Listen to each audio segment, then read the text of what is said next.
ಆತ್ಮೀಯ H16 news ಅರ್ಧೇ Siddaramaiah ಸ್ವಾಗತ. ನಾನು ನಿಮ್ಮವ MI ಅಥವಾ ಮಲ್ಲಪ್ಪ ಜೋತಾವರ್. ಆದ್ಮೇಲೆ ಸುಭಾಷ್ ಪಾಳೇಕರ್ ಈ ಹೆಸರು ನೀವು ಯಾರು ಕೇಳಿಲ್ಲ.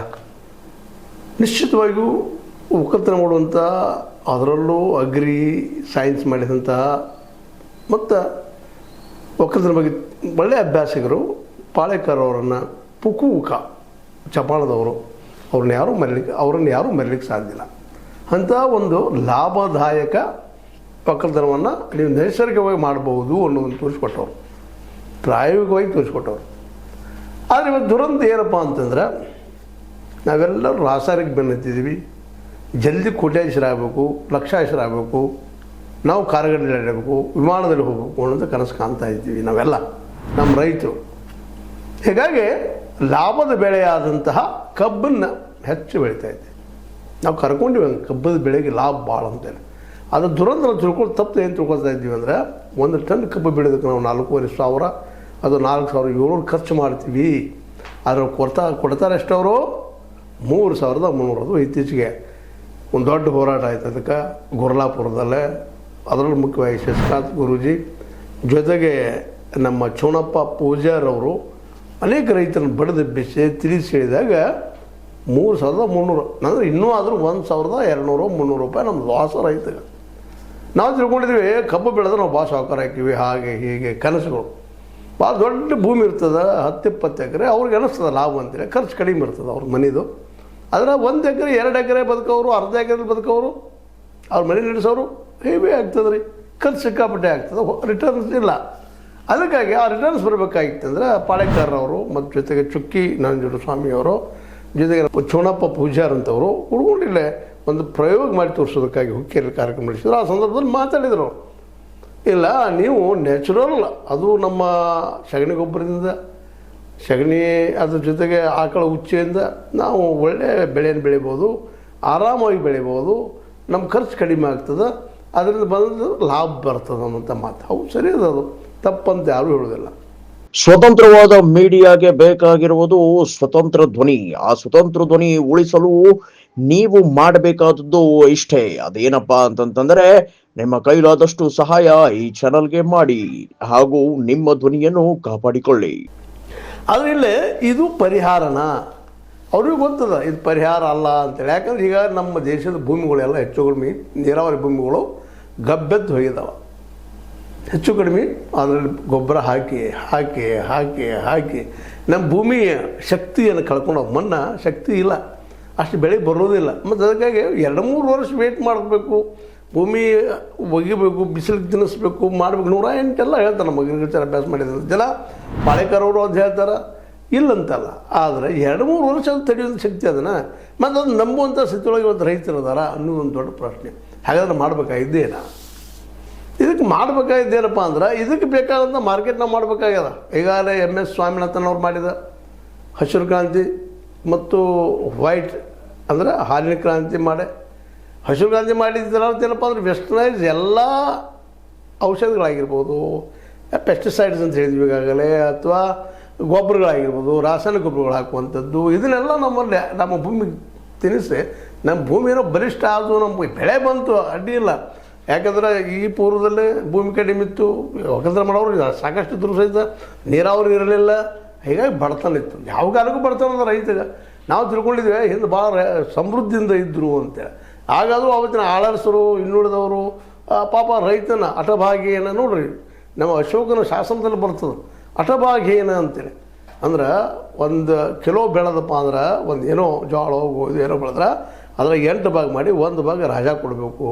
ಆ ಒಂದು ವೇಳೆ ಅದನ್ನು ಬೆಳೆದೇ ಇದ್ದಪ್ಪ, ಬೆರಳಿನ ಬೆಳೆ ಏನು ಅಂದರು ಅದನ್ನು ಮುಂದಿನ ವರ್ಷ ಮತ್ತೆ ಹಾಕಿ ಕೊಡಬೇಕು. ಇಂಥ ಅರಸರು ಇದು ಭಾಳ ನಮ್ಮ ಸುಶಿಕ್ಷಿತ ಒಳ್ಳೆಯ ಅರಸನ ರೂಲ್ಸ್ ಇದು. ಇನ್ನು ಉಳಿದ ರಾಜರಂತಿ ಖಡ್ಗ ತೋರಿಸಿ ನಮ್ಮನ್ನೆಲ್ಲ ದಿವಾಳಿ ಎಬ್ಬಿಸಿದ್ರು. ರೈತರನ್ನು ಹಾಳು ಮಾಡಿದ್ದಾರೆ ಅವ್ರು, ಪ್ರಚಾರನೂ ಅಲ್ಲ. ಸುಖದಿಂದ ಅವ್ರು ಇದ್ರೆ ನಾವು ಕನಸು ಕಾಣ್ತೀವಿ ಅಷ್ಟೇ, ಅವರು ಸುಖದಿಂದ ಇರಲಿಲ್ಲ. ಆವತ್ತಿನ ಪರಿಸ್ಥಿತಿ ಆಗಿತ್ತು. ಇವತ್ತು ನೀರಾವರಿ ಆಗ್ಯದ. ಅದಕ್ಕೆ ನೀರಾವರಿಗೆ ಈಗಂತಿ ನಮ್ಮ MS ಸ್ವಾಮಿನಾಥನ್ ಅವರು ಹೇಳಿದ್ರ ಮೇಲೆ ಹೋಗ್ತಾ ಇದ್ದಾರೆ. ಪಾಪ ನಮ್ಮ ಸುಭಾಷ್ ಪಾಳೇಕರ್ ಹೇಳಿ ಪುಕುಕ ಅವರ ಬಂದು ಹೇಳಿದ್ರು ಸಹಿತ ಇವತ್ತು ರೈತರು ಒಪ್ತಾರ ಅನ್ನುವಂಥ ದೊಡ್ಡ ಪ್ರಶ್ನೆ ಆಗೋದು. ಏನು ಮಾಡೋದು ಈಗ?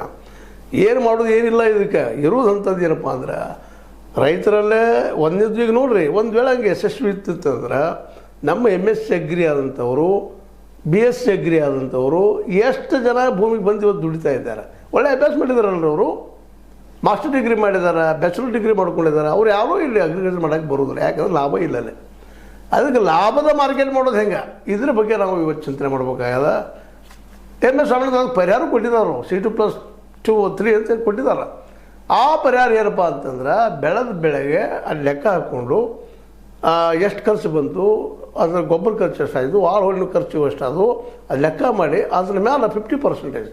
ಈಗ ₹100 ಖರ್ಚು ಮಾಡಿದರೆ ₹50 ಲಾಭ ಅಂದ್ರೆ $150 ಅದನ್ನು ಮಾರಲಿ ಅಂತ ಮಾರ್ಕೆಟಿಂಗ್ ಕೊಟ್ಟಿದ್ದಾರೆ. ಅದನ್ನು ಈ ಮೊದಲು ನಮ್ಮ ಮೋದಿ ಅವರು ಅದು ಮಾಡ್ತೀನಿ ಅಧಿಕಾರಕ್ಕೆ ಬಂದ್ರೆ ಅಂತ ಹೇಳಿದರು. ಸ್ವತಃ ಮನಮೋಹನ್ ಸಿಂಗ್ ಇದ್ದಾಗ ಅವ್ರಿಗೆ ಪತ್ರನೂ ಬರೆದ್ರು ಜೋರ್ದಾರಾಗಿ, ಇಲ್ಲ ರೀ ನೀವು MS ಸ್ವಾಮಿನಾಥನ್ ಪ್ರಕಾರ ನೀವು ರೇಟ್ ಫಿಕ್ಸ್ ಮಾಡಿರಿ ಅಂತೇಳಿ. ತಾವು ಅಧಿಕಾರಕ್ಕೆ ಬಂದಾಗ ಅದನ್ನು ಬಿಟ್ಟರು. ಇವತ್ತು ಬೆಂಬಲ ಬೆಲೆ ಘೋಷಣೆ ಮಾಡಿದ್ರೆ ಸರ್ ಬೆಂಬಲ ಬೆಲೆ ಕಾನೂನು ಮಾಡ್ತಾ ಇಲ್ಲ, ಸುಮ್ಮನೆ ಘೋಷಣೆ ಮಾಡಿ ಬಿಡ್ತಾರೆ ರೀ, ಅದು ಕೊಡೋರು ಯಾರು. ಈಗ ಮೊನ್ನೆ ಆಯಿತು ಘಟನೆ, ₹2,400 ಮೆಕ್ಕೆಜೋಳಕ್ಕೆ ಘೋಷಣೆ ಮಾಡಿದ್ರು. ಘೋಷಣೆ ಮಾಡಿ ಸರ್ಕಾರಲ್ಲೇ ತೊಗೊಳ್ತೈತಿ, ಉಳಿದು ಯಾರೂ ತೊಗೊಳ್ಳೋದಿಲ್ಲ. ಕೆಲವು ಕಾರ್ಖಾನೆಗಳು ರಿಸ್ಟ್ರಿಕ್ಷನ್ ಹಾಕಿದ್ರು, ಆದರೂ ತೊಗೊಳ್ಳಿಲ್ಲ. ಏನು ಮಾಡ್ಲಿಕ್ಕೆ ಸಾಧ್ಯತೆ, ಕಾನೂನು ಇಲ್ಲಲ್ಲೇ. ಹೋಗ್ಲಿ ಕಬ್ಬಿಗೆ ಕಾನೂನು ಅದ, 15 ದಿವಸದೊಳಗೆ ಕಬ್ಬು ಬಂದಂಥ ಫ್ಯಾಕ್ಟ್ರಿ ಮುಟ್ಟಿ 10 ದಿವಸ ನೀವು ಬಿಲ್ ಕೊಡ್ಬೇಕಂತೇಳಿ. ಎಷ್ಟು ಫ್ಯಾಕ್ಟ್ರಿ ಕೊಡ್ತಾವ, ಅಲ್ಲೂ ರೇಟ್ ಕಡಿಮೆ ಅದ ರೀ. ಅಲ್ಲಿ ಕಟಾವು ಗಿಟ ಎಲ್ಲ ಹಿಡ್ಕೊಂಡು ₹3,500 ₹500 ಅಂತಾರೆ. ಅವ್ರು ಕಟಾವು ಗಿಟ ಹೊತ್ಕೊಂಡು ಹೋಗೋದು ಸಾಕಾಗಿ ಎಲ್ಲ ಕೂಡಿ ಲಗಾಣಿಗಾಲ ಎಷ್ಟು ಬರುತ್ತೆ ನೋಡ್ರಿ. ಅದು ಮೊನ್ನೆ ಆದಿದ್ದು ಕರ್ನಾಟಕದಲ್ಲಿ 3,300 ಸುಮ್ಮ ಸಮಾಧಾನಗಿರೋ ಬಹುಮಾನ ರೀ. ಪಾರ್ಟಿಸಿಪೇಟ್ ಮಾಡಿದಾರೆ ಅಂತ ಹುಡುಗ ಕೊಟ್ಟು ಕಳಿಸ್ಬಿಟ್ರೆ ಯಾರೋ ಸರ್ಕಾರ ಮತ್ತು ಈ ಶುಗರ್ ಫ್ಯಾಕ್ಟ್ರಿ ಅವರು, ಶುಗರ್ ಲಾಬಿ ಅವರು. ಯಾಕಂದ್ರೆ ಬಂದಾದ್ರೆ ಅವರು ಫ್ಯಾಕ್ಟ್ರಿ ಬಂದಾಗ್ತವ. ಸಾರಾಯಿ ಲಾಬಿ ಐತಲ್ಲ, ಸರ್ಕಾರಕ್ಕೆ ಸಾರಾಯಿ ಲಾಬಿ ಬೇಕು. ಯಾಕಪ್ಪ ಅಂದ್ರೆ ದುಡ್ಡು ಬರ್ತದೆ ಹೆಚ್ಚು ಟ್ಯಾಕ್ಸ್ ಹಾಕೊಂಡ. ಇವೆಲ್ಲದಕ್ಕೆ ಪರಿಹಾರವನ್ನು ಇವತ್ತು ಸುಭಾಷ್ ಪಾಳೇಕರ್ ಅವರಾಗಿರ್ಬೋದು, ಚುಕ್ಕಿ ನಮ್ಮ ನಂಜನಸ್ವಾಮಿ ಅವರಾಗಿರ್ಬೋದು, ಇನ್ನುಳಿದ ನಮ್ಮ ಶಶಿಕಾಂತ್ ಗುರೂಜಿ ಜೊತೆಗೆ ಪೂಜಾರ್ ಅವ್ರಿಗೆ ಪರಿಹಾರ ಹುಡುಕಬೇಕಾಗಿದೆ ಹೊಸದು. ಅಂದ್ರೆ ಮಾರ್ಕೆಟ ಮಾಡಿಕೊಡ್ಬೇಕು ಇವ್ರಿಗೆ, ರೈತರಿಗೆ. ಅದು ಒಂದೇ ಹಾದಿ. ನೀರಾವರಿ ಮಾಡೋದು ಎಲ್ಲ ಕಡೆ, ಕಬ್ಬು ಬೆಳೆ ತಪ್ಪಂತ ಕನ್ವಿನ್ಸ್ ಮಾಡೋಕ್ಕೆ ಪ್ರಯತ್ನ ಮಾಡೋದು, ಜೊತೆಗೆ ಅಲ್ಲಿ ಗೋಡಾವನ್ನು ಕಟ್ಟಿಕೊಟ್ರೆ ತಾವು ಬೆಳೆದ ಬೆಳೆ ಇಟ್ಕೊಳಕ್ಕೆ ಕೊಟ್ಟರೆ ತಮ್ಮ ರೇಟ್ ಬಂದಾಗ ಮಾರ್ಕೊಳಕ್ಕೆ ರೈತರಿಗೆ ಅನುಕೂಲ ಆಗ್ತದೆ. ಇದು ಹೌದೋ ಅಲ್ವೋ, ಇನ್ನು ಇವರು ಈ ತಜ್ಞರು ಹೇಳಬೇಕಿದೆ ಉತ್ತರ. ಯಾಕಂದರೆ ಹೇಳಿ ಕೂಡಿದಾರೆ, ಹುಕ್ಕೇರಿ ಕೂಡಿದರು, ಜನ ತಿಳಿಸಿ ಹೇಳ್ತಾ ಇದ್ದಾರೆ ಈ ಅಗ್ರಿಕಲ್ಚರ್ ಮಾಡಿ ಹೀಗೆ ಮಾಡಿರಿ ಹಾಗೆ ಮಾಡಿರಿ ಹೇಳ್ತಾ ಇದ್ದಾರೆ. ಒಳ್ಳೆ ಪ್ರಯತ್ನ ಮಾಡಲಿ, ಅದರ ಯಶಸ್ವಿನೂ ಆಗಲಿ. ಆದರೆ ಮಾರ್ಕೆಟ್ ಅದು ಸಹ ಹೆಸರು ಕೊಡೋದಿಲ್ಲ ರೀ ಅವರು. ಮಾರ್ಕೆಟ್ ಪಾಪ ಇವ್ರಿಗೂ ಸಾಧ್ಯ ಇಲ್ಲ, ಕೊಡಬೇಕಾದವ್ರು ಸರ್ಕಾರ ಗೌರ್ಮೆಂಟ್, ಅವ್ರು ಅದನ್ನು ಮಾಡುವುದಿಲ್ಲ. ಅಂದಾಗ ಇರುವುದೇನಪ್ಪ ಅಂದ್ರೆ ಪ್ರತಿ ರೈತರನ್ನ ಜಾಗೃತಿ ಮಾಡಿ ಪ್ರತಿಯೊಂದು ಹಳ್ಳಿ ಗೋಳ ಕಟ್ಟಿಸ್ಕೊಂಡು ರೈತರ ಸ್ವಲ್ಪ ಹೋರಾಟ ಮಾಡೋದು. ಗುಡಿ ಗುಂಡಾರ ಏನು ನಾವು ಅದಕ್ಕೂ ಖರ್ಚು ಮಾಡ್ತಿರ್ತೀವಿ. ಅದನ್ನು ಅಲ್ಲಿಯ ನಮ್ಮ ರೈತ ಬಾಂಧವ್ರನ್ನ ಒಂದು ತಮ್ಮದ್ರೊಳಗಿಂದ ಈಗ ಹೇಳಿ ನೀವು ಅಡ್ಡಭಾಗ ಏನು ಅಷ್ಟು ಕೊಡ್ತಿದ್ರಿ ಇವು ಇವು ಹಂಗಾಯ್ತು. ಟ್ಯಾಕ್ಸ್ ಎಲ್ಲ ತುಟ್ಟಿದ್ರಿ ಪಾಪ. ರೈತಿಗೆ ಎಷ್ಟು ಕೊಡೋರು, ಮುಂಜಾನೆ ಸಾಯಂಕಾಲ ದುಡಿದ್ರೆ ₹300, ₹400, ₹500 ಕೊಡ್ತೀರಿ, ಆದ್ರೆ ಖರ್ಚು ಅಷ್ಟೇ. ಹೀಗಾಗಿ ಅದು ಗೊಬ್ಬರದಿಂದ ಮಾತಾಡೋ ಹೋಗಿಲ್ಲ. ಇವತ್ತು ಸ್ವತಃ ಪಾರ್ಲಿಮೆಂಟ್ದಲ್ಲಿ ಹೇಳಿದ್ದದ ಬರೀ ಒಬ್ಬ ರೈತಗೆ ₹27 ಪಗಾರ ಬೀಳ್ತದೆ. ನಾ ಹೇಳಿದ್ದಲ್ಲದು ಪಾರ್ಲಿಮೆಂಟಲ್ಲಿ ಮಾತಾಡಿದ್ದು ರೆಕಾರ್ಡ್ ಅದ. ಅದಕ್ಕಾಗಿ ನಾವು ಇವತ್ತು ಹೇಳುವಂಥದ್ದು ಇರೋದು ಒಂದೇ ಹಾದಿ ಮಾರ್ಕೆಟ್ ಮಾಡೋದು. ಈಗ ನೀವು ಮತ್ತೆ ಮರಳಿ ನೀವು ಹಳೆದು ನ್ಯಾಚುರಲ್ ಇದು ಮಾಡಿರಿ ಅಂದಾಗ ಅದೆಲ್ಲ ಇವ್ರ ಕೈಯಾಗಿ ದುಡ್ಡು ಬರೋಕೆ ಹತ್ತಿದ ಮೇಲೆ ಮಾರ್ಕೆಟ್ ಸಿಕ್ಕಾಗ ಅದು ಯೋಗ್ಯ ಆಗುವಂಥದ್ದು. ಎಲ್ಲಿವರೆಗೆ ಮಾರ್ಕೆಟ್ ರೈತ ಸಿಗೋದಿಲ್ವೋ ನಾವೆಲ್ಲ ಭಾಷಣ ಮಾಡಿ ಹೋಗೋದಷ್ಟ. ಸ್ವತಃ MSc ಅಗ್ರಿ ಆದವರು, BSc ಅಗ್ರಿ ಆದವರು ಅಗ್ರಿಕಲ್ಚರ್ ಮಾಡೋಕ್ಕೆ ಬರ್ತಾ ಇಲ್ಲ. ಅಧಿಕಾರ ಹಿಡ್ಕೊಂಡು ಎಲ್ಲೋ ಮೂಲೆ ಕೂತ್ಬಿಡ್ತಾರೆ ಆರಾಮ್. ಸರಿ ಬೇಡಪ್ಪ ನಮ್ಮ ಸಾಬ್ರೆ, ನಾನು ನನ್ನ ಹೆಂಡತಿ ಮಕ್ಕಳು ಆರಾಮ ಸಾಕು ಅವಾಪನ ಸಹಿತ ನೋಡ್ಲಿಕ್ಕೆ ಹೋಗೋದ್ರೆ ಎಷ್ಟೋ ಜನ ಈ ಡಿಗ್ರಿ ಮಾಡ್ಕೊಳ್ಳೋದಂಥವು. ಇದಕ್ಕೆಲ್ಲ ಉತ್ತರ ಹುಡುಕುವಂಥ ಸಾಹಸ ಈಗ ನಾವೆಲ್ಲರೂ ಕೂಡ ಮಾಡ್ಬೇಕಾದ್ರೆ ಚುಕ್ಕಿ ನಂಜುಸ್ವಾಮಿ ಅವರಾಗಿರ್ಬೋದು, ಸುಭಾಷ್ ಪಾಳೇಕರ್ ಅವರಾಗಿರ್ಬೋದು, ನಮ್ಮ ಗುರೂಜಿಯವರಾಗಿರ್ಬೋದು, ಶಶಿಕಾಂತ್ ಅವರು, ಮತ್ತು ಅದೇ ಕಾಲಕ್ಕೆ ಪೂಜಾರ್ ಅವರು, ಇವೆಲ್ಲರೂ ವಿಚಾರ ಮಾಡಿದಾಗ ಈ ದೇಶ ರೈತ ಉಳಿಯೋಕ್ಕೆ ಸಾಧ್ಯದ.